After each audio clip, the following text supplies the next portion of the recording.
Ok, pessoal? Então, vamos retomar a nossa conversa sobre orientação a objeto.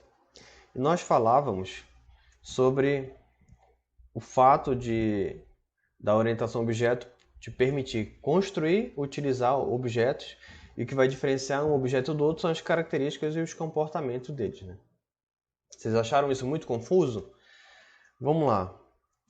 Vamos começar a fazer o seguinte. Eu gostaria que vocês dessem uma pausa no vídeo agora, tá?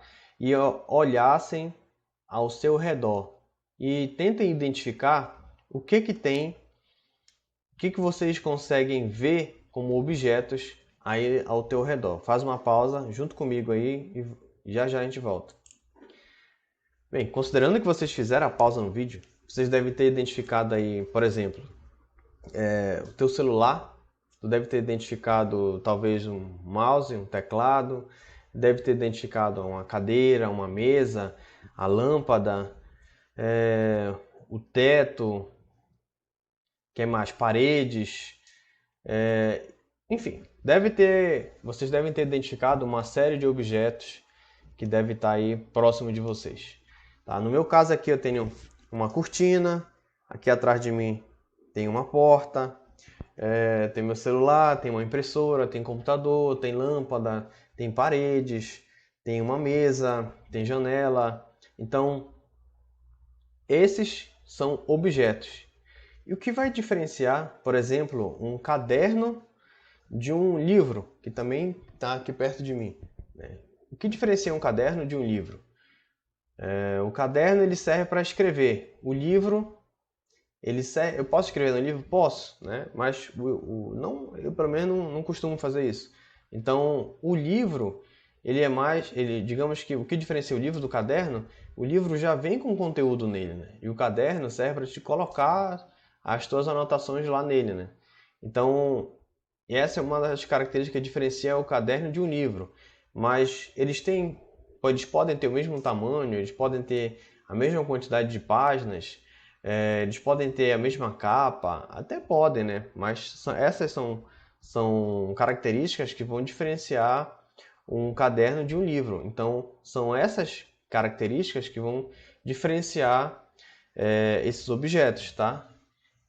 Tanto as características quanto os comportamentos, tudo bem? Observem essa cena, tá? Vamos identificar os possíveis objetos na seguinte situação. Uma pessoa deseja subir ao quinto andar de um edifício, portanto, ela chama o elevador, tá? Então a pessoa chegou aqui, vai chamar o elevador e aí o elevador chegou, tá? Tem que subir ao quinto andar. Só observem que quais são os objetos que a gente consegue ver aqui nessa cena. Tem a pessoa, tá? Lembrando que já que a gente está tratando de orientação a objetos,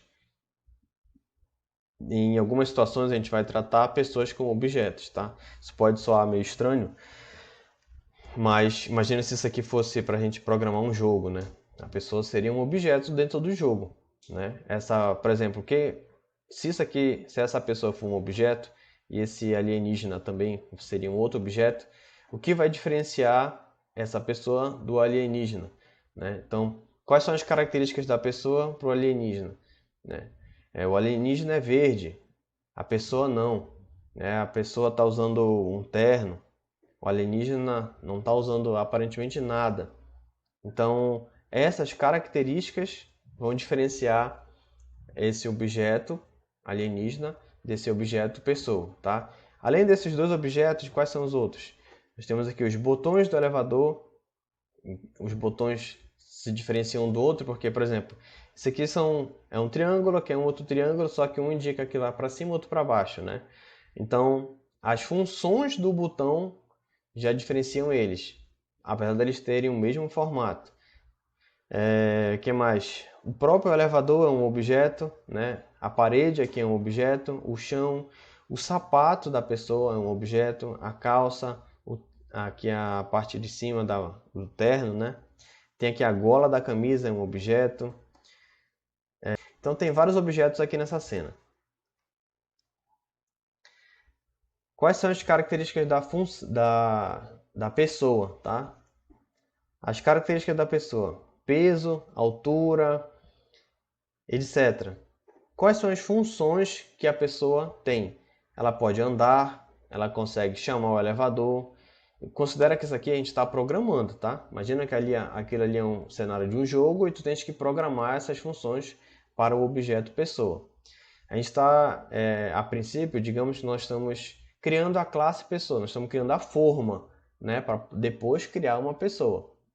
Então, as funções da pessoa: andar, chamar elevador, entrar no elevador, escolher piso, sair do elevador, entre outras funções que ela pode ter, né?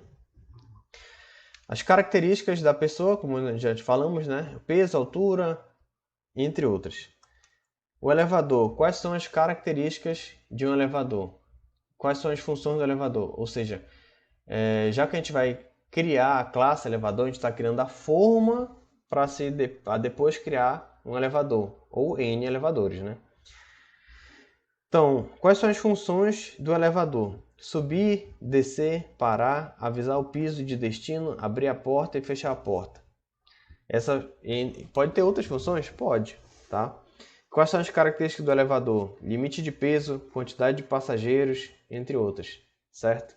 Então, notem que partindo dessas, como é que a gente vai chamar aqui? Partindo dessas definições, digamos assim, nós podemos criar um elevador, né? Ou N elevadores, tá? Então, isso aqui seria a nossa classe elevador e essa aqui seria a nossa classe pessoa, tá? Ou seja, aqui é a nossa forma para poder criar uma pessoa.